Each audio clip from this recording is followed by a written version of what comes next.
it's a treat to lift the evening by hearing from people who've actually done something so positive.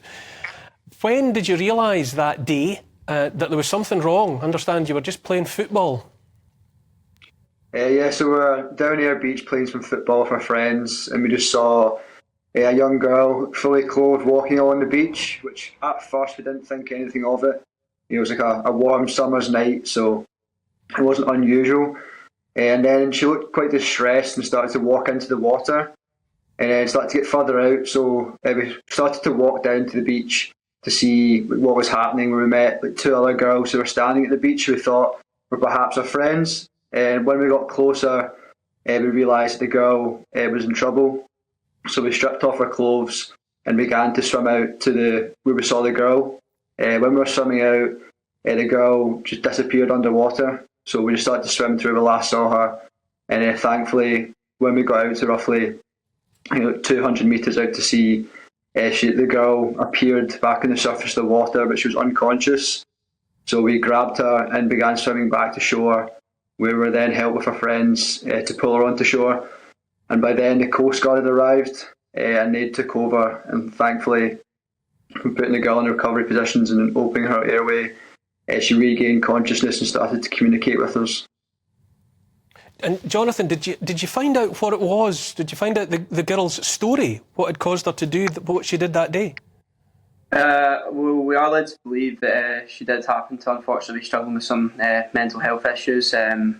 We've not heard too much since, but I do believe that she is definitely getting better and getting the help that she obviously needed and wanted. And had either of you had previous experience of, the kind of things that you're supposed to know how to do when it comes to, life-saving in the water? Did you know CPR, and did you have an idea about what immediately to do for the best? To be honest, we hadn't had any previous experience with like CPR or anything like that. So it was just, I think, in the moment, the adrenaline took over in terms of going out to the sea and swimming to get her. And then thankfully, when we got back to shore, one of our friends who met us on shore was training to be a doctor. So he managed to kind of take over and open her airways, thankfully. So I was glad he was there. And I understand you've just received an award. You've been specifically highlighted for your actions that day. Tell me about that. Yeah, so last week we were invited up to Tillyallen College, which is Police Scotland's training facility and also headquarters up in Perth. So the Chief Constable were nominated for the Chief Constable Bravery and Excellence Award, which is a mixture of between civilians and police staff.